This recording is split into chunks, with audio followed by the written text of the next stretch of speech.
Mesdames et messieurs, chers frères et sœurs d'Idéal Spirit, jeunes gens, nos vœux les plus sincères de paix à tous.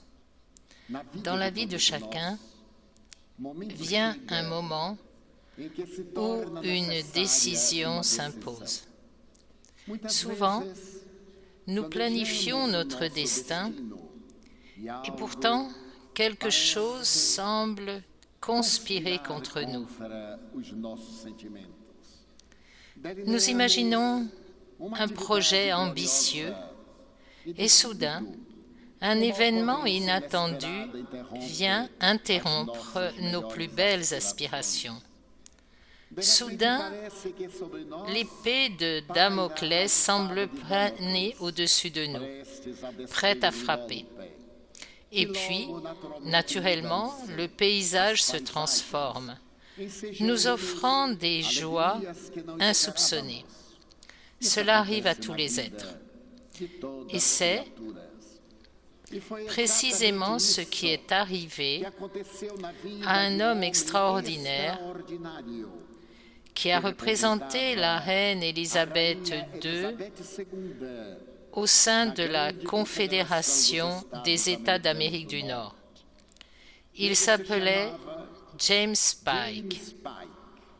Il était évêque de l'Église anglicane d'Angleterre, écrivain émérite, journaliste, homme d'une grande culture et d'une profonde humanité. Son Excellence, l'évêque Spike, était père de famille. Comme nous nous en souvenons, depuis Henri VIII, le célèbre roi d'Angleterre, la doctrine chrétienne connut des bouleversements. Lorsque Henri VIII souhaita divorcer pour épouser une autre femme.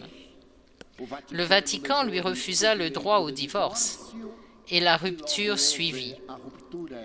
L'Église anglicane conserve les liens avec le christianisme primitif, mais autorise les prêtres à se marier et à avoir une famille. Son Excellence était donc marié et père de famille. À l'époque, l'évêque James Spike était le père d'un jeune homme rêveur de 17 ans. Ce jeune homme était l'espoir de sa famille.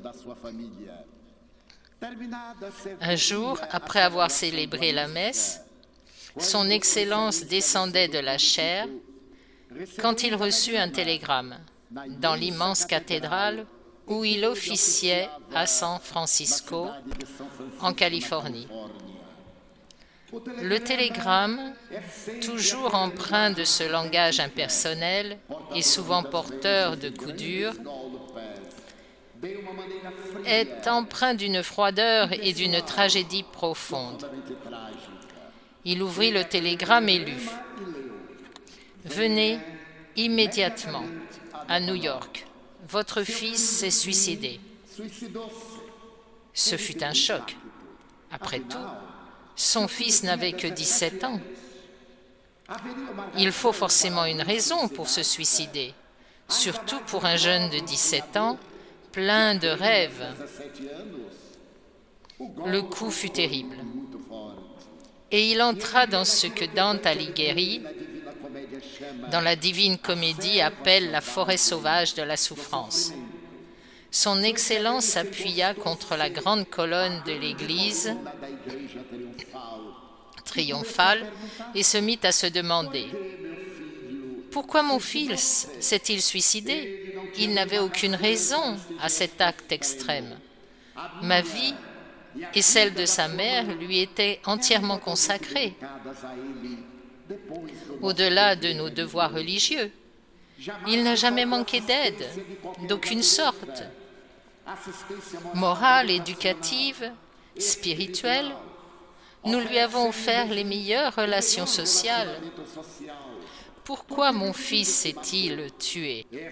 Cette question hante souvent les familles angoissées. Le pourquoi. Et il se mit à penser. Maintenant qu'il est mort, où ira son âme? C'est un suicidé. Il n'a pas droit au paradis, car les religions en général condamnent le suicide. Mais s'il n'ira pas au paradis, où ira son âme? Il est évident qu'il devrait aller en enfer. Mais est-il crédible que Dieu, tout amour, toute miséricorde, à cause d'une simple hallucination passagère d'un jeune homme déséquilibré, le condamne à l'éternité, aux hyènes infernales? Cette idée révulsait son Excellence, l'évêque anglican, et il se mit à réfléchir. Si mon fils n'ira ni au ciel ni en enfer, où ira-t-il? Il ne mérite pas le ciel, car le lui accorder serait une injustice flagrante, mais il ne mérite pas l'enfer non plus. Après tout, il n'a jamais fait de mal à la société de toute sa vie. Quelle pourrait en être la raison? Peut-être la dépression, sans doute un coup dur d'ordre moral, auquel il n'a pas résisté. Au cours de ses réflexions, un doute l'assaillit. L'âme existait-elle? Il prêchait l'immortalité de l'âme. Mais il est si facile de dire aux autres ce qu'ils doivent faire. Il est si facile de leur prescrire des remèdes amers. Et il se mit à penser. Et si l'âme n'existait pas, quelle preuve ai-je de l'immortalité de l'âme? Se demandait son Excellence. J'ai appris en théologie, dans la tradition chrétienne, que la vie continue. Mais je n'ai aucune preuve de l'immortalité de l'âme. Dieu existe-t-il? La douleur atroce qui le saisit était si terrible qu'il commença à douter de l'existence de Dieu. C'est dans ce terrible conflit qu'il entra chez lui. À peine arrivé, il demanda aussitôt à ses secrétaires de lui réserver un vol pour New York. 6 heures après le télégramme, lui et sa femme entreprirent le long voyage de Californie à New York. La douleur l'assaillait. Cette angoisse indescriptible de perdre un être cher, d'autant plus par le moyen ignoble du suicide. À son arrivée à New York, il fut accueilli par un ami de la même église. Il se rendit aussitôt au funérarium où l'on pleurait son fils. Là, dans ce recueillement silencieux, devant le corps de son fils, il se mit à demander en larmes. « Pourquoi, mon fils? Quelle est la raison? Y a-t-il une raison pour qu'un jeune homme se jette dans l'abîme de l'anéantissement ?» Alors, le souvenir lui revint. C'était en 1966. Il se rappela que Jim, alors âgé de 15 ans, 2 ans auparavant, avait participé à un camp de scouts avec un groupe d'amis. Tout se passait à merveille, mais le samedi, à l'aube du dimanche matin, il reçut un appel du directeur du camping lui demandant de venir chercher son fils car il était sous l'emprise de la drogue. Il fut choqué. Après tout, Jim ne se droguait pas. Il prit sa voiture, parcourut 100 km jusqu'au camping et à son arrivée trouva son fils somnolent. Le directeur lui dit qu'il était un mauvais exemple pour la petite communauté et qu'il devait le ramener à la maison. L'évêque s'assit près de lui sans rien lui demander. Une profonde amertume l'envahit. Mais alors que les rayons du soleil levant inondaient l'océan Pacifique sur la route en bord de mer, il demanda soudain à son fils, « Pourquoi? Pourquoi prends-tu de la drogue? » « Papa, je ne suis pas un drogué. C'était la première fois. Je n'ai pas cette habitude, papa, ni à la faculté, ni au lycée. Tout le monde se drogue. J'ai refusé autant que possible, mais mes camarades insistants disaient que je ne suis pas un homme. Ils m'ont donné un joint. J'ai essayé, je me suis senti mal. J'ai eu une sorte d'hallucination. Mais votre fils n'est pas un drogué. Tu ne crois pas à ton fils? L'évêque le regarda. C'était un jeune d'1,72 m, pesant 60 kilos. Un athlète, un véritable Adonis. Et bien sûr, le père le crut. Nous, parents et éducateurs, avons la mauvaise habitude de croire les mensonges de nos enfants. Malheureusement, nos enfants ne croient pas à nos vérités. Il le crut et dit « Bon, laissons tomber ». Mais la vérité était tout autre. Jim avait commencé à consommer du cannabis et était rapidement passé aux drogues dures. 6 mois plus tard, le jeune homme lui avoua « Papa, je suis toxicomane. Fais-moi sortir de San Francisco. Les dealers me harcèlent. J'ai commencé doucement. Maintenant, ils me traquent. Je suis prêt à voler, à braquer, à commettre un crime pour me droguer. Envoie-moi chez le médecin. » Horrifié, le père l'emmena chez un psychiatre. Ce dernier examina son problème et suggéra de l'éloigner des États-Unis. C'était le seul moyen pour lui de se libérer de l'emprise de ces impitoyables marchands de mort. Le père contacta l'église de Londres pour leur demander de lui réserver un appartement dans un endroit tranquille de la capitale britannique. Avec sa femme, il trouva un appartement confortable près d'un grand parc au cœur de la ville.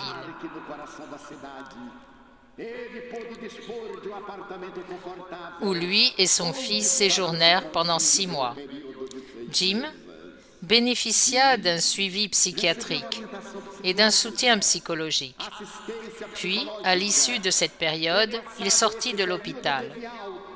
Mais le jeune homme dit « Papa, j'aimerais rester un peu plus longtemps en Angleterre. Je suivrai un cours du soir. Et à la fin de l'année, je retournerai en Amérique. » Le père trouva l'idée formidable. Retourna aux États-Unis. Et il s'appelait les dimanches. À cette époque, les appels internationaux n'étaient pas chose facile. Outre les prix élevés, la communication était difficile. Mais l'état de Jim s'améliorait visiblement. Après cette période d'exil, quasi volontaire, il demanda à son père de rentrer aux États-Unis, mais pas en Californie, car c'était un paradis pour les hippies, d'accès facile au sexe et à la drogue. Il préférait rester à Greenwich Village, à New York. C'était le quartier des artistes. Il rêvait de devenir présentateur de télévision, grand reporter. Et là, parmi les artistes, les journalistes et l'élite du journalisme américain, il pourrait tirer des leçons de leur expérience. Le père accepta et il resta à Greenwich, où il s'était suicidé. Pourquoi, mon fils, t'es-tu suicidé? Cette question allait longtemps hanter l'esprit de son Excellence. 3 jours plus tard, Jim fut incinéré et il emporta les cendres de son fils dans une amphore de cristal à San Francisco. Mais il découvrit qu'il avait perdu la foi. Pourquoi Dieu avait-il fait cela à son fils? Pourquoi Dieu avait déchaîné son pouvoir sur lui? Homme d'honneur, il résolut de suspendre toute pratique religieuse. Il écrivit de nouveau à l'Église, demandant un temps de méditation, un retour à Londres. L'Église accepta. Il souhaitait méditer, consulter les anciens ouvrages religieux, se plonger dans des dialogues théologiques. Et pour comprendre Dieu, rien de mieux que Londres. Il fit le voyage, accompagné de sa femme, d'une secrétaire de 40 ans et d'un jeune prêtre pour l'office. Sa vie entrait alors dans une seconde phase, une phase particulière où des événements échappaient à son contrôle. Par un heureux hasard, il se retrouva dans le même appartement près du magnifique parc en plein cœur de Londres. Paradoxalement, cela lui causait aussi de l'amertume, car l'appartement était imprégné de souvenirs. C'était l'époque des Beatles, d'Elvis Presley, de la révolution sociologique qui marquait la jeunesse. Il lui semblait entendre encore la musique forte, les rires de son fils gravés dans les murs. Le 22 février, un dimanche, il devait assister à la messe. À 17h, il partit avec sa femme, sa secrétaire et le vicaire. C'est lui qui ferma la porte d'entrée. À leur retour, à 22h, lorsqu'il ouvrit la porte et entra, il s'arrêta net. Dans le hall d'entrée, des cartes postales de Londres étaient disposées comme deux barres formant un angle de 120 degrés. Il trouva cela curieux. Qui cherchait à lui rendre hommage? De là où il se trouvait, ces deux barres lui donnaient l'impression d'être les aiguilles d'une horloge. 9h10, l'heure à laquelle Jim s'était suicidé à New York. Cela lui parut étrange. Il se baissa, ramassa la carte postale et la retourna. Il lut. « Papa, j'ai replongé dans la drogue, mais je n'ai pas le courage de te le dire. » Il regarda la date. Elle datait de l'année précédente, pendant le séjour de Jim à Londres. Il lut une autre carte, puis une autre. Jim lui écrivait souvent, mais il ne les envoyait pas. Alors, pour la première fois, son Excellence se jura, pris de révolte. Pourquoi Dieu m'inflige-t-il cela? Mais une autre question lui vint à l'esprit. Qui avait mis ces cartes postales-là? Ce n'était ni sa femme, ni sa secrétaire, ni son assistant. Qui avait bien pu les poser là? Naturellement, la femme de ménage. Il l'appela et elle répondit « Non, Excellence, ce n'est pas moi. Je n'étais pas là. De plus, après votre séjour avec votre fils, l'appartement a été occupé par d'autres religieux. Et malgré le rangement régulier des tiroirs, je n'ai jamais trouvé ces cartes postales. Il devait s'agir d'une plaisanterie. Mais il n'y croyait pas. L'écriture était bien celle de son fils. On y trouvait ses témoignages sur plus de 20 cartes postales. Intrigué, il remarqua le lundi matin, au réveil, quelque chose d'étrange sur le visage de sa secrétaire. Divorcée, elle portait une frange. C'est une astuce pour paraître plus jeune. Chez une femme, la frange rajeunit de 15 ans. Chez un homme, on ajoute 10. Or, malgré son divorce,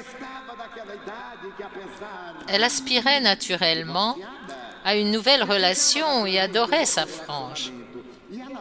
On dit que les femmes aiment leurs cheveux plus que leurs conjoints.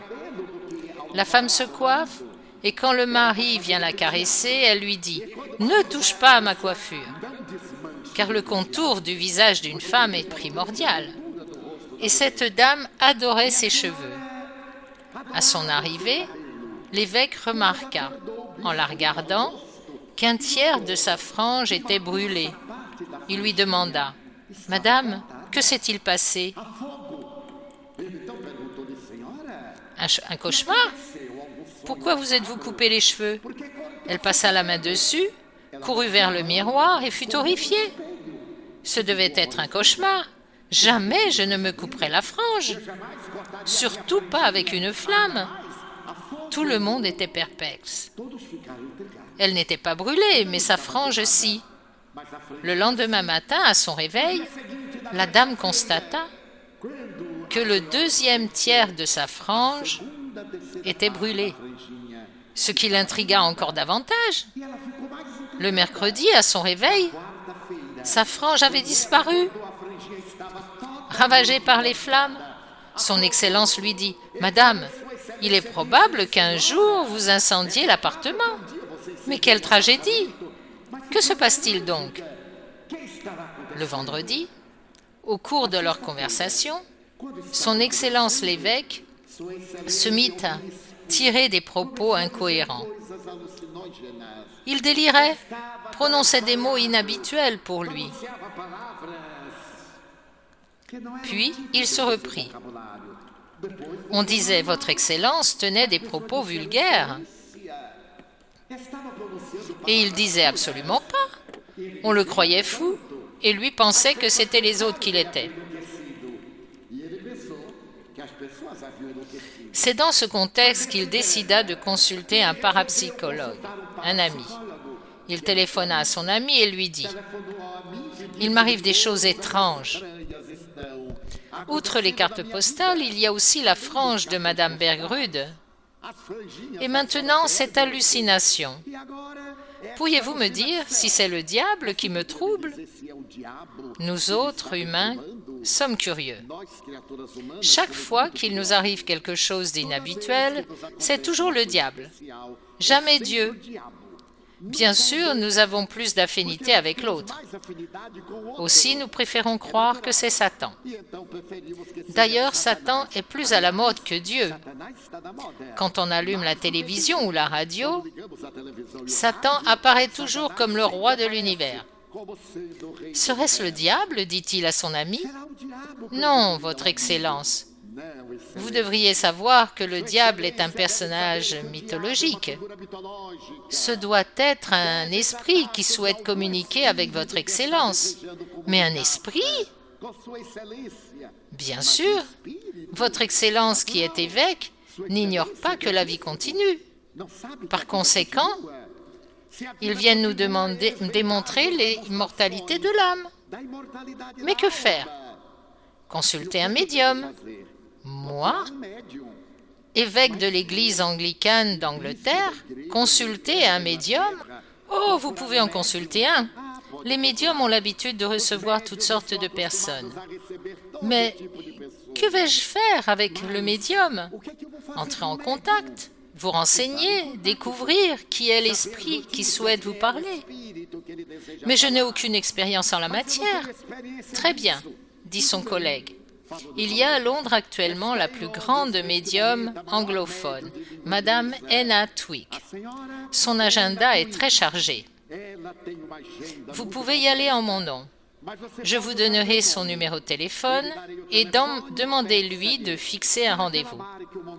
Après avoir accroché, l'évêque était perplexe. Mon Dieu, je dois parler à un médium. Qu'est-ce qu'un médium? Les gens ne savent pas vraiment ce qu'est un médium. Ils ont des doutes et pensent que les médiums sont des excentriques, qui tremblent, qui souffrent de troubles nerveux, et certains se présentent comme tels. Ce ne sont pas des médiums, mais des malades psychologiques, des psychopathes.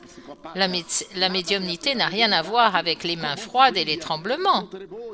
Ce sont des troubles du système nerveux. Pendant 35 ans, j'ai été fonctionnaire dans un service municipal. À l'époque, dans les années 60, j'étais déjà spirit, médium. Un jour, je reçus une visite inhabituelle à mon travail. J'étais en train de travailler quand soudain un homme très élégant entra. Les machines s'arrêtèrent net. À l'époque des machines à écrire, et les gens se turent. Dans un bureau, on parle plus qu'on ne travaille. Je compris alors que quelque chose se tramait. C'était une plaisanterie de mes collègues. Ils me critiquaient, me donnaient des surnoms, mais quand ils avaient un problème, ils me consultaient, signe de leur respect. Je compris que c'était un piège, et l'homme s'approcha de mon bureau, avec arrogance. Il me demanda, « Monsieur, vous vous appelez Divaldo ?» Je répondis, « Oui, à votre service. »« Divaldo ?»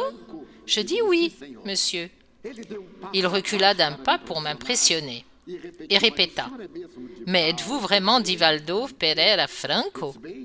Je dis, « Eh bien, je l'étais. Vous doutez tellement que maintenant je doute aussi. Je vais conférer avec mes papiers. » Il voulait me mettre mal à l'aise. Mais le meilleur moyen de mettre celui qui est mal à l'aise, c'est de le mettre dans l'embarras. Je dis, « Je doute aussi maintenant. » « Non, monsieur Divaldo. Puis-je vous poser une question? Bien sûr, je suis à votre service, monsieur Divaldo. Ils m'ont dit que vous êtes... Écoutez, il serait bon que vous me disiez ce que je suis, car on dit généralement ce que nous ne sommes pas, et encore moins ce que nous sommes. Eh bien, monsieur Divaldo, on dit que vous êtes spirit. » Quoi? Parlez fort. Que vous êtes spirit. Oh oui, monsieur, je suis spirit. Et j'ai parlé très fort. Après tout, je paie des impôts. Je suis un citoyen, un électeur. J'ai une carte de réserve militaire. Je vis dans une république démocratique. Et depuis la Constitution de 1947, j'ai le droit de choisir ma religion. Tant que ma croyance ne dérange personne, et elle ne dérange personne. J'ai choisi le spiritisme. Alors parlez fort. Je suis spirit. Oui, monsieur. Il me regarda et dit, « Monsieur Divaldo, excusez-moi, vous semblez être une personne intelligente. Comment êtes-vous mêlé à tout cela? » Parce que je suis intelligent. Je ne me contente pas de peu.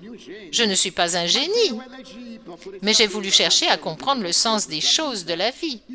Et le spiritisme m'a donné des explications. Monsieur Divaldo, je suis psychiatre. Bien, je ne savais pas.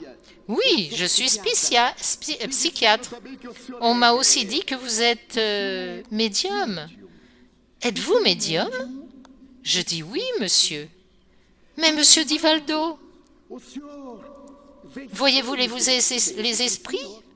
Oui, monsieur. Alors vous êtes médium? Oui, je suis médium. Mais on ne dirait pas. Je le regardais et dis, pourquoi on ne dirait pas? Bon, les médiums sont un peu dingos, vous savez. Mes collègues rirent, lui aussi, et moi aussi. Une fois le rire retombé, je demandai, « Docteur, êtes-vous spirit ?» Il dit, « Non. » Et médium? Non. Pourquoi? Parce qu'on dirait. On dirait vraiment. Mais monsieur Divaldo, vous, oui, je vous rends l'appareil, car vous avez fait ce petit geste, mais je ne sais pas ce que c'est. Et vous avez dit que je n'en ai pas l'air. Ma famille est pauvre, modeste, et mes parents m'ont appris à rendre les éloges. Je suis sûre que vous êtes venu me rendre un compliment, alors je vous le rends. car je ne vois pas pourquoi un psychiatre quitterait son cabinet pour venir provoquer celui qui travaille à préserver sa dignité. Sachez que les médiums ne vivent pas des dons reçus. Nous nous y consacrons par amour. Nous travaillons aux heures normales, nous soignons notre dignité pendant que les autres se détendent. Alors, nous nous consacrons à cette œuvre d'amour. Adieu, docteur. Collègue médium, adieu. Il partit furieux. Voilà l'idée que les gens avaient de la médiumnité. Et l'évêque se mit à réfléchir. À quoi ressemblera cette dame, Ena Twig? C'est une médium. Le jour convenu à 18 heures, il était devant la porte d'une petite maison dans un quartier résidentiel de Londres. Il sonna et une dame aimable lui ouvrit. Une femme dans la soixantaine, ronde et bienveillante, comme tous les médiums. Un médium se doit d'être rond et aimable pour avoir assez d'énergie à donner. Être un médium maigre, décharné, anorexique, n'a rien à donner, le pauvre. Il a besoin d'absorber du prana. Il regarda la dame et demanda « Madame Twig? Monsieur Spike? Êtes-vous la médium? Êtes-vous l'évêque? Entrez, monseigneur. » Il entra, mais avec méfiance. Il avait perdu la foi. Mais par précaution, il portait un chapelet sur lui, car si le diable apparaissait, il l'exorciserait. Il resta assis un moment, puis Madame Twig lui dit « Monseigneur, allons dans la salle de séance. » Surpris, il était méfiant. Mais ce n'était rien. C'était une petite pièce plus intime avec quelques vieilles photos d'anglais. Une méridienne, 2 chaises et une petite table. Elle dit « Vous pouvez vous asseoir, Excellence. Je suis à votre service. » « Madame, je viens de la part du parapsychologue, le docteur. En effet, il m'a appelé. Voilà des choses étranges se produisent dans mon appartement. » « Excellence, savez-vous prier? » »« Madame, je suis évêque, je sais prier. » »« Bien, il faut différencier prier, dire des mots, de prier, communiquer avec Dieu. Prions. » L'évêque était un homme honorable, honnête. Il ferma les yeux et se concentra profondément. À peine 3 minutes s'étaient écoulées qu'il entendit une voix rauque et souffrante. « Papa, papa, c'est moi, papa !» Il ouvrit les yeux. Le visage de la médium était transfiguré. Ses mains étaient crispées, sa gorge serrée, ses yeux révulsés. « Papa, c'est moi, papa, Jim. Je suis venu te dire que je ne me suis pas suicidé, papa. Du moins, ce n'était pas mon intention. J'étais très déprimé cette nuit-là. J'avais pris des somnifères, mais je n'arrivais pas à dormir. J'en avais pris un autre, puis un autre, encore un autre automatiquement. Et puis, j'ai été arraché de mon corps, comme une main se détache de son gant. Papa, pardonne-moi. La drogue m'a tué, papa. Je ne me suis pas suicidé volontairement, mais je souffre beaucoup. Je suis responsable de la tragédie qui m'est arrivée. Pardonne-moi, papa. Je suis venu ici, amené par ton ami, monsieur. Sa mémoire semblait lui faire défaut. Papa, c'est moi qui ai mis ces cartes à l'entrée pour attirer ton attention. Je n'ai pas eu le courage d'envoyer les cartes postales. C'est moi qui ai brûlé la frange de Madame Bergrude. Je trouvais son apparence détestable. Papa, pardonne-moi. Voici un de tes amis, papa. Il me sert de guide. Je ne peux pas beaucoup parler. Reviens plus tard. C'est ma première expérience. Reviens, papa. Amène maman. Papa, pardonne-moi. Soudain, il nota que le visage de la médium se transformait. Une sérénité lumineuse s'empara de son visage, et une voix calme lui demanda « James ? James, tu ne te souviens pas de moi? Nous étions assis côte à côte sur le banc au séminaire. Je voulais te remercier d'avoir écrit une biographie qui exalte mon existence insignifiante. Je voulais te remercier pour le reportage que tu as fait à San Francisco sur moi. » L'évêque se mit à pleurer. C'était un vieil ami, un philosophe, un grand homme cultivé qu'il avait honoré aux États-Unis. 2 amis se retrouvaient 20 ans après la mort, comme si le temps s'était arrêté. James, je voulais te dire que ton cousin Fred, celui avec qui tu jouais aux cartes, est avec nous, et ton père aussi. Et ils parlèrent comme s'ils étaient physiquement présents. Reviens ici. La mort n'existe pas. Retourne à Dieu. Fais la paix avec Dieu. Jim s'est suicidé indirectement, car il a succombé à la folie des drogues. Il est naturel qu'il souffre des effets néfastes des substances qu'il a ingérées, mais nous l'aidons. Reviens ici. La médium recouvrit sa lucidité. L'évêque était presque à genoux, les larmes aux yeux, et il dit « Merci beaucoup, madame ». Il prit ses mains et les baisa. « Je crois en Dieu. Mon fils est revenu me parler. C'était lui, sa voix. Mon vieil ami est revenu me parler. Permettez-moi de revenir chez vous. » Et elle accepta. Pendant son séjour à Londres, il revient plusieurs fois accompagné de sa femme. Jim communiqua avec lui à plusieurs reprises, et son vieil ami philosophe vint aussi lui parler. De retour à San Francisco, il n'était plus le même à la chaire de la cathédrale. Après la messe, il déclara « Je crois au spiritisme. Le spiritisme a ramené mon fils.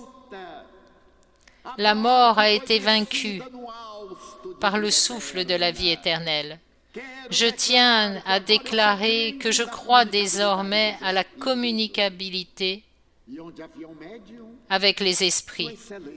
Et partout où se trouvait un médium, son Excellence allait le consulter, à Los Angeles ou à Philadelphie.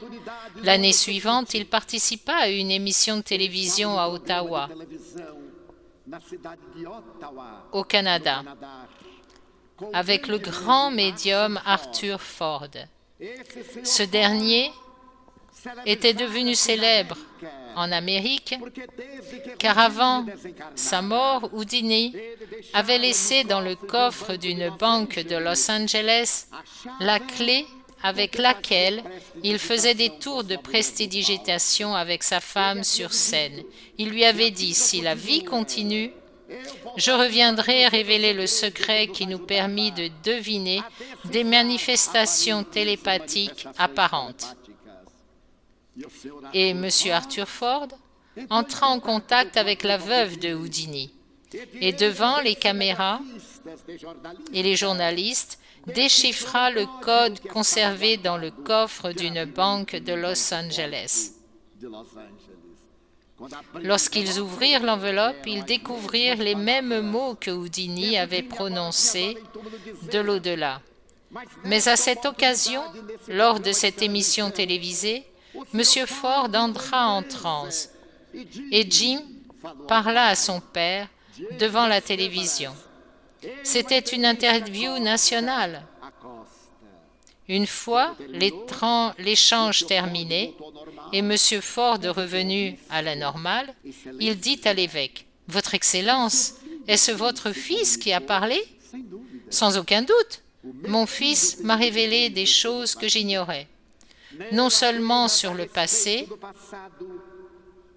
mais aussi sur l'avenir. Serait-ce de la télépathie? Pas du tout. Mon fils m'a dit des choses qui ne sont pas inscrites dans mon subconscient. Serait-ce Satan? Évidemment non. Comment Satan pourrait-il me ramener à Dieu? Comment le mal pourrait-il faire le bien? Comment l'ange des ténèbres pourrait-il œuvrer pour la prospérité? C'est mon fils qui est revenu. L'année suivante, son Excellence l'évêque se rendit en Israël. Il avait publié plusieurs interviews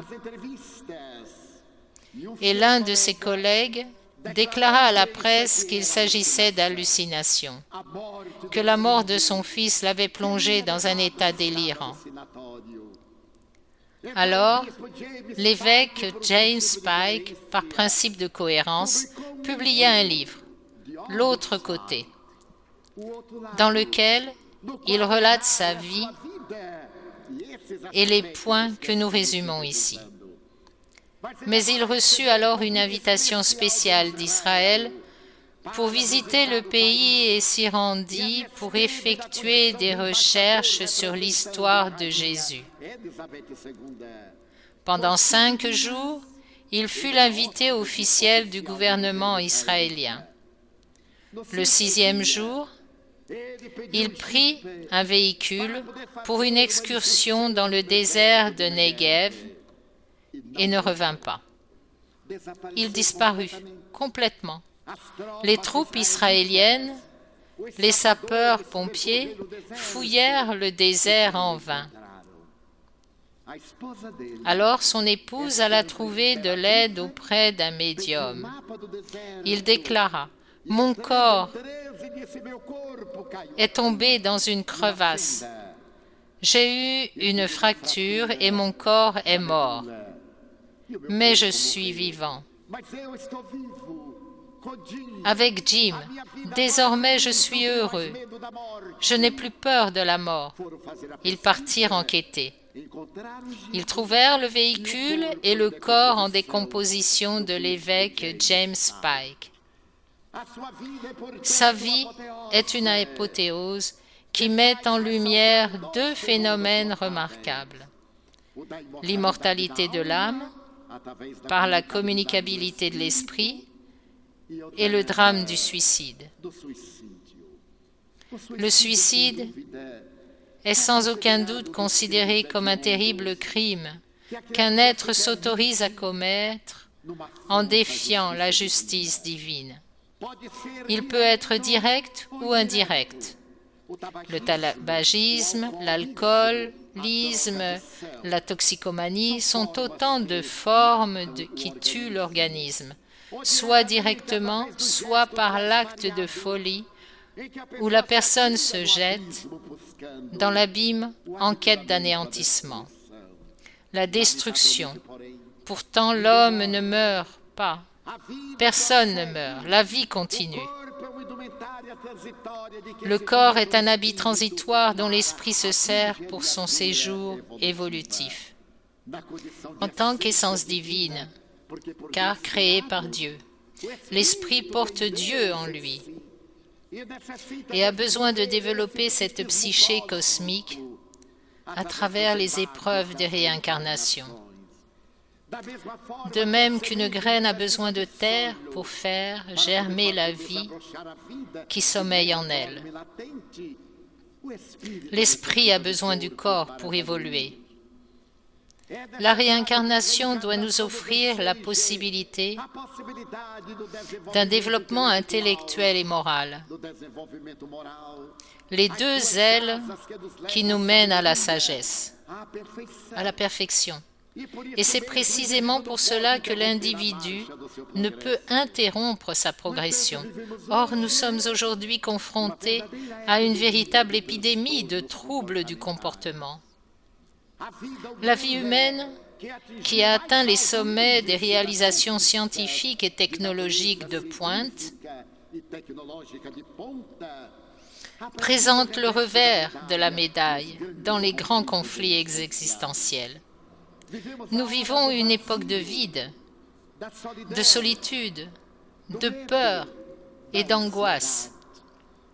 Ces trois fléaux, la peur, l'angoisse et la solitude, sont responsables de la dépression généralisée qui afflige la Terre, une dépression aux allures d'épidémie.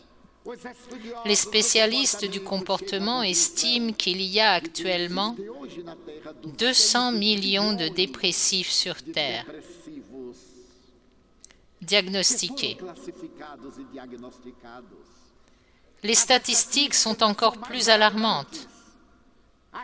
On estime que dans un groupe de 20 personnes, 3 sont dépressives, 3 l'ont été et 4 le seront. On pense que d'ici peu, la moitié de la population mondiale sera touchée par la dépression. Et les théologiens, les philosophes et les psychologues se demandent quelle est la cause de la dépression. Les tensions émotionnelles, les difficultés socio-culturelles, les défis socio-économiques, les pertes, la perte d'affection, la rupture d'une relation, la perte de quelque chose d'important, d'un objet. Sigmund Freud, en 1900, a publié un ouvrage remarquable intitulé « Mélancolie », faisant référence à ces pertes et en ajoutant une autre, la perte d'un être cher par la mort. Je ne suis pas d'accord avec Freud, car on ne perd véritablement personne. C'est comme dire « j'ai perdu un enfant ». J'ai perdu mon mari, j'ai perdu mon frère. Aussi, si on vient me dire, dit Valdo, j'ai perdu quelqu'un de très cher, je demande, où l'avez-vous perdu? Les gens ne se perdent pas, ils meurent, se désincarnent. Mais nous cherchons des euphémismes. Nous n'avons pas le courage d'affronter la mort et disons, j'ai subi une perte. Non, j'ai vécu un décès dans ma famille. Il faut voir la mort comme un phénomène biologique et ne pas chercher des artifices pour adapter notre inconscient à la réalité. Freud disait que la mort d'un être cher provoque une dépression. Si cette dépression dure jusqu'à 4 semaines, c'est normal. Si elle dépasse 6 semaines, c'est pathologique et nécessite un traitement spécialisé. La dépression a donc plusieurs origines internes. L'hérédité. Une personne ayant un ancêtre dépressif a 30% de chances de l'être aussi. Si les 2 parents sont dépressifs, ce pourcentage grimpe à 70%.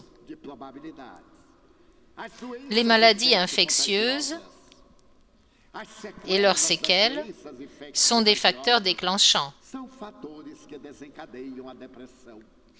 Mais il y a aussi les facteurs externes que j'ai mentionnés, psychosociaux, socio-économiques, etc.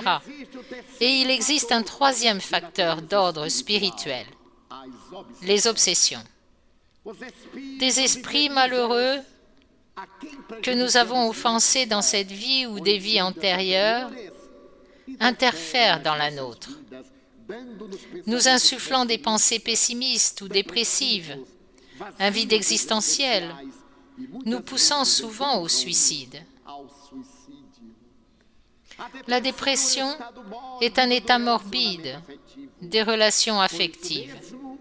Pour cela, on la considère comme un trouble bipolaire. Le patient peut être en pleine jeunesse, débordant d'énergie, et le lendemain être arraché à l'euphorie. Et lorsqu'il s'enfonce, il se suicide. Non pas par désir de mourir, mais pour se libérer de ce sentiment d'absence d'idéaux. de la perte d'amour, de la perte des raisons de vivre. La dépression devient ainsi l'un des facteurs les plus terribles menant au suicide. Enfants, adolescents, adultes, personnes âgées, dépression pré- ou postpartum, dépression infantile, juvénile, adulte et sénile, dépression saisonnière, celle qui périodiquement, à certaines dates festives, affecte une personne, anniversaire de mariage, Noël, Nouvel An. Lorsque l'humanité déborde de joie, il y a une manifestation dépressive saisonnière périodique. Que faire? Par chance, la pharmacologie a évolué grâce aux doctrines psychiques et nous disposons d'un arsenal de médicaments permettant de régénérer les neurones cérébraux déficients en sérotonine et en noradrénaline. La dépression fonctionnelle, physiologique, nécessite indubitablement des barbituriques, même s'ils causent des embarras, comme la prégnance, les tremblements, troubles de l'élocution, pour modifier les neurocommunications et rétablir l'équilibre de l'individu. Nous devons poursuivre le traitement avec sérénité, mais nous autres, latino-américains en général, et brésiliens en particulier, avons une vraie phobie des psychologues et des psychiatres. Bien souvent, des gens bouleversés viennent me parler. Connaissant leur état psychologique, je leur suggère subtilement de consulter un psychologue et la personne me répond aussitôt. « Mais Divaldo, vous croyez que je suis fou ?» Je dis non, mais vous le serez. Alors réagissez. Car tout comme on consulte un hépatologue, un pneumologue ou tout autre spécialiste, pourquoi pas un neurologue? Tout n'est pas folie. Il s'agit de dysfonctionnement, de phénomènes d'arythmie, de dysrythmie, d'un manque de production de divers neuropeptides ou substances qui maintiennent l'équilibre.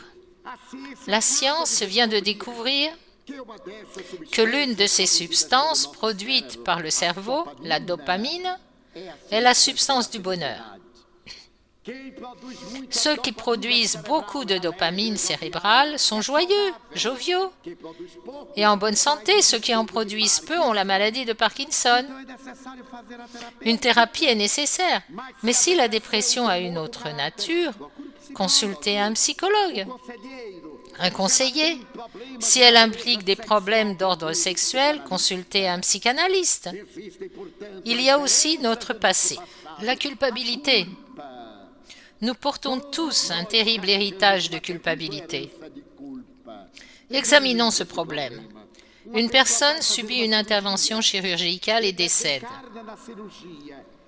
On dit de suite, « J'aurais préféré qu'elle ne subisse pas cette opération. » Alors, la culpabilité surgit. La personne a besoin de l'opération, mais on la lui refuse. Elle décède. J'aurais tant voulu qu'elle soit opérée et la culpabilité s'installe. Il faut se rendre à l'évidence. Si le patient est malade, un traitement est nécessaire. S'il a besoin d'une intervention chirurgicale, pratiquons-la. S'il meurt, c'est une fatalité. C'était dans son programme. Inutile de chercher à s'affliger. Un de nos enfants décède. Oh mon Dieu, j'aurais dû le prévoir. Comment? Un accident se produit. J'aurais aimé que cela n'arrive pas. Mais comment? Il y a 6,3 milliards d'êtres humains sur Terre. Nous ne pouvons rien y faire. Chaque seconde meurent 7500 personnes. Un jour, ce sera un membre de ma famille. On pense toujours que ce sera le voisin. Si le voisin pense la même chose, alors c'est nous qui mourrons. Et là, il faut se rendre à l'évidence. L'anxiété est un autre facteur de tourment. On vit dans une société anxieuse. Je suis certain que beaucoup d'entre vous souhaitent que j'en finisse bientôt. Mais je n'en finirai pas de sitôt. Rassurez-vous, l'anxiété est une chose étrange. J'étais dans une ville du sud du pays. Il était 19 heures. La conférence était à 20h30 et je dédicaçais des livres quand un homme arriva. Et je notais avec son impatience et il demanda « Monsieur Di Valdo, à quelle heure cela commence ?»« À 20h30. » Il regarda sa montre et dit « Vous croyez ? Je ne sais pas, mais c'est prévu à 20h30. Mais ça ne commencera jamais. » Et il partit, agacé. Je repris mes dédicaces tranquillement. Un peu plus tard, l'homme revint et dit « Il est déjà 20h ? » « Oui, mais c'est censé commencer à 20h30, c'est sûr ? Écoutez, demandez au monsieur là-bas qui organise la réception. Je ne suis qu'un invité. Je suis arrivé il y a 1 heure. Je ne suis pas pressé. » Et il partit en râlant. Plus tard, l'homme revint. « Il ne manque que 15 minutes. » Et je dis « Bon, il manque encore 15 minutes. » Le pessimiste et l'optimiste. « Non, monsieur, il ne manque que 15 minutes. » « Non, il manque encore 15 minutes. » Certains vont encore prendre une douche, dîner, vont prendre les transports en commun et arriveront pour la conférence. Mais monsieur Di Valdo, comme tous les anxieux craignent la mort, il meurt d'avance, à cause du diagnostic. Je demandai, « Savez-vous combien de personnes meurent chaque seconde ?»« Non, monsieur. » D'après les statistiques américaines, 7500. Multipliez 7500 par 60, puis par 15, et vous verrez combien de personnes mourront avant le début de la conférence, peut-être même toute la salle. Il s'exclama « Mon Dieu !» et il partit. Je me dis « Enfin débarrassé !»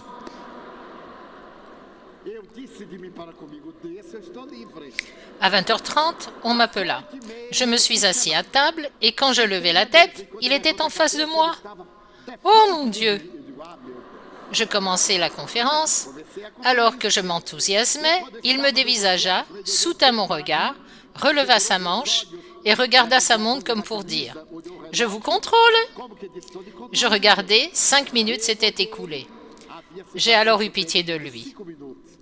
Le pauvre, il allait devoir regarder encore 13 fois car une conférence dure généralement 60 à 70 minutes. Et moi je continuais, je n'y ai plus prêté attention. Je poursuivis et une fois terminé, il arriva en courant, me serra dans ses bras et dit « Mais monsieur Di Valdo, vous parlez beaucoup, vraiment ?» Je demandai « Avez-vous déjà vu un orateur muet ?» « J'étais invité à prendre la parole, mon ami. »« Mais vous parlez trop, pas vraiment. Vous avez parlé plus de 2 heures. »« Non, monsieur.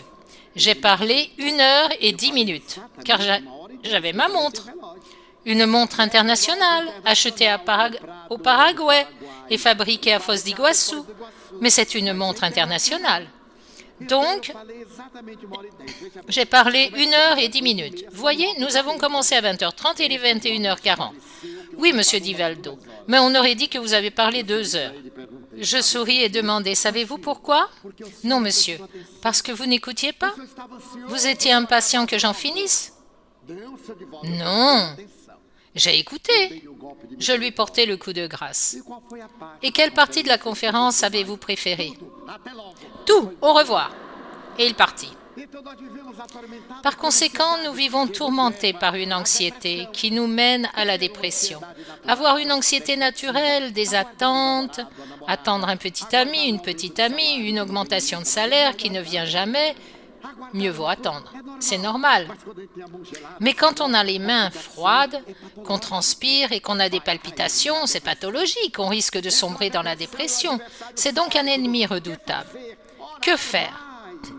Priez plus, pensez plus à Dieu, avoir des lectures édifiantes, méditer, avoir des conversations saines. Mesdames et messieurs, vous avez sans doute remarqué que nous n'avons plus rien à nous dire. Quand nous nous rencontrons, ou nous nous plaignons, ou on dit du mal des autres. On se regarde et on se demande « Comment ça va ?»« Mal. » Tout le monde va mal. Mais quand quelqu'un me voit, « Salut Divaldo, ça va ?» Je réponds, « Oui, super !»« Comment ça ?»« Oui, en tout point. » « Mais ça n'en a pas l'air, comment ça ?»« Non, tu as l'air un peu fatigué. À 79 ans, tu voudrais que je saute à la corde, mais je saute encore. »« Ah bon, tu as une telle forme ?»« N'exagère pas, ce n'est pas tant que ça. » La personne est pessimiste. J'ai l'exemple d'un très bon psychologue qui a rempli un verre à moitié plein, exactement à moitié. Il l'a montré à l'optimiste et lui a demandé « Que vois-tu » Il a répondu « Un verre presque plein ». Il l'a montré au pessimiste qui dit « Un verre vide d'eau ». Chacun voit ce qu'il y a dedans. Il faut donc revoir notre regard sur la question, aimer davantage, et que les parents parlent plus à leurs enfants. La vague de suicide chez les jeunes a souvent des racines et des conflits liés à la sexualité. Chez le garçon, la peur de l'impuissance. Chez les filles, la peur de la frigidité. Face aux icônes de la sexualité, c'est normal. Elles ont peur. N'ayant personne à qui parler, elles sombrent dans la dépression et le suicide. La plupart des jeunes qui se tournent vers la drogue cherchent le soutien qui leur manque dans leur famille. Il y a bien sûr des exceptions, mais il est essentiel de dialoguer davantage avec nos enfants, comprendre leurs conflits, être plus présent à la maison. Aussi, la pédagogie moderne préconise « Ne faites pas de cadeaux, soyez présents. N'offrez pas d'abord un tricycle, un vélo, une moto, une voiture, car vous offrez des cadeaux pour ne pas avoir de travail pour vous débarrasser. Aimez votre enfant. Travaillez moins, gagnez moins, mais assurez-vous qu'il est un père et une mère présents en cas de conflit, car il aura des conflits. Ce ne seront ni les professeurs, ni l'employé qui les aideront. Ce doit être les parents. Nous avons tous des enfants, cachant nos conflits, dont certains restent irrésolus par honte, par refus de consulter un psychologue. Nous vivons donc dans le déni, plein de manies, avec des choses qu'on pourrait affronter naturellement. Le spiritisme est la psychothérapie moderne venue nous libérer de nos tendances malsaines, de notre héritage ancestral, de nos mauvais penchements, comme l'affirme Allan Kardec. C'est la thérapie de la vérité, mais pas une vérité sévère, une vérité supportable. Ce savoir nous invite à une vision optimiste de la vie. La mort est morte, mes amis. Elle a été engloutie par l'immortalité. Ceux qui nous ont précédés sur le chemin du retour nous attendent. Je les vois, les bras ouverts, qui m'attendent, qui nous attendent. Vivons de telle sorte qu'au moment de notre émergence du cocon charnel, une immense joie nous saisit. Confucius, l'éminent penseur chinois, disciple de Lao Tse, affirmait déjà « À ta naissance, tous souriaient, et toi tu pleurais. Vis de telle sorte qu'à ta mort, tous pleurent et toi tu souris. Jésus est venu pour nous ayons la vie, et la vie en abondance. Car il a dit qu'il était le chemin, la vérité, la vie, la lumière du monde. Et il l'est toujours, de même que l'évêque James Pike a retrouvé son fils par le biais de la médiumnité. Il a éclairé le drame du suicide indirect, face à la vague de suicides qui déferle sur le monde. De dépression, de maladies cardiovasculaires, de maladies dégénératives et de violence. Préservons notre paix. Ne laissons pas les forces du mal avoir le dessus. N'acceptons pas les idées des méchants. Restons irréprochables. Si quelqu'un nous insulte, laissons-le passer. et il en subira les conséquences. Si quelqu'un nous manque de respect, dépassons cette phase puérile de querelle stérile. Nous sommes le fruit de nos actions intérieures. Les louanges ne nous rendent pas meilleurs. Les accusations ne nous rendent pas pires. Le spiritisme nous apporte un message de paix, d'amour et d'espoir, nous rappelant qu'aimer est précieux. Ceux qui aiment sont heureux, car ils sont riches. Ceux qui désirent être aimés sont des enfants psychologiquement fragiles. Soyons donc de ceux qui aiment et oublions un instant nos plaintes.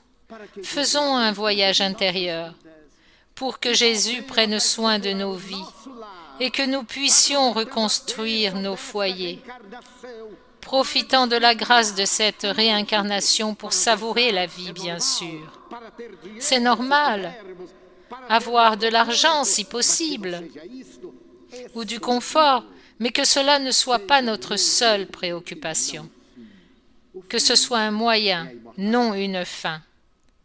L'objectif est l'immortalité, car aussi longue que soit l'existence, viendra l'heure où nous partirons. La vie est très courte.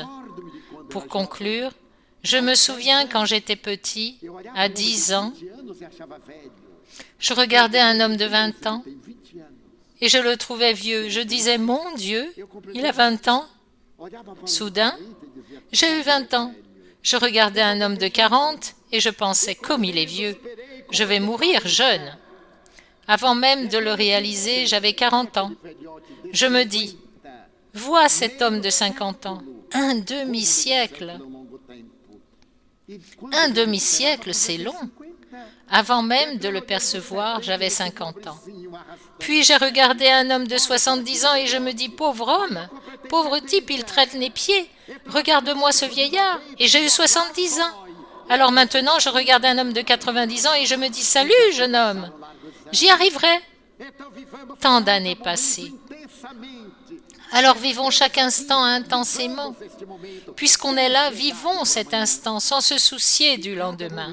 Et savourons chaque instant pour pouvoir dire, mon Dieu, je sais que je suis comblé de grâce et je voudrais te dire que je voudrais être comme cette pluie généreuse qui, tombant sur la terre poreuse, la reverdit. Mais dans ma petitesse, je te le dis maintenant, aujourd'hui, si je ne peux être cette douce pluie, je veux être un verre d'eau pour étancher la soif du solitaire. Je voudrais être la voie lactée pour que les nuits de la terre soient plus belles.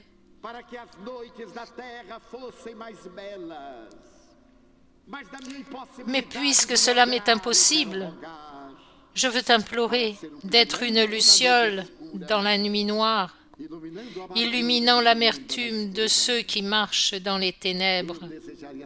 Je voudrais être un jardin de fleurs de toutes les couleurs pour embellir la terre. Mais dans la pauvreté de mon âme, si je ne peux être un jardin, laisse-moi être une rose solitaire dans la fente du rocher, offrant sa beauté sur l'autel de la nature. Je voudrais être un verger de fruits mûrs pour calmer la faim de l'humanité. Mais dans mon insignifiance, si je ne peux, je demande à être simplement un arbre généreux qui ombrage le sol. Je voudrais être un champ de blé mûr pour remplir la terre de l'humanité du don du pain. Mais si je ne le peux, je demande à être un grain qui, tombant à terre, se multiplie par millions. Seigneur, je voudrais être une montagne imposante, d'où l'on pourrait contempler le paysage de toute l'humanité. Mais si je ne peux y parvenir, laisse-moi être une pierre pavant le sol, où les héros marchent en quête d'immensité. Je voudrais être une échelle pour aider les martyrs à grandir, mais si je ne peux, je viens te demander d'être la première marche. Je voudrais être un orateur, un poète, un prêcheur, artiste, pour chanter ta beauté. Cependant, il me manque l'inspiration, la magie, la grandeur, la poésie, et je ne peux te dire ce que j'ai à t'offrir. Laisse-moi chanter pour toi, Seigneur. Merci infiniment d'être né. Merci infiniment car je crois en toi. Pour ton amour, merci Seigneur. Pour votre attention, merci à tous. Muito obrigado, Senhor.